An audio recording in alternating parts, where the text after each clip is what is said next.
Growth ఉంటుంది plus capital అని. ఇక్కడ అట్లా స్ట్రక్ అయిపోయింది. ఇప్పుడు అది కాస్త ఊపందుకునే అవకాశం ఉంటుంది. అందుకోసం ప్రయత్నం చేస్తున్నారు అనమాట.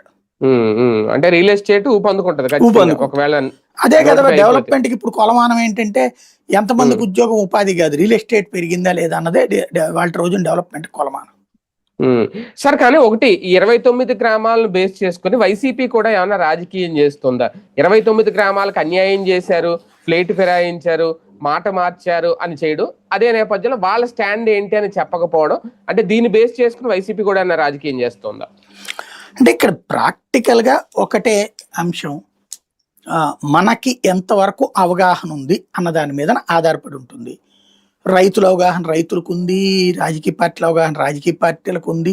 దాంట్లో వీళ్ళు కొత్తగా చేసే రాజకీయం అనేది చేసిన ఎవడు పట్టించుకోడు అక్కడ. బేసిక్ వైసీపీ ఓన్లీ ఒకటే, 2014-19లో ఓవర్గా ఎక్స్పెక్టేషన్ క్రియేట్ చేశారు, చేసి ఆ గ్రోత్ రావట్లేదు.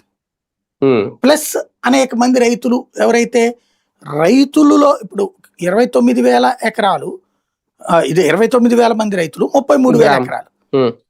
ఈ వీళ్లలో ఆ భూమి ఉన్నోడికి ఒక నష్టం ఏది, కేవలం కౌలు మాత్రమే రావడం, అతనికి ఏడాది ఆదాయం పోవడం.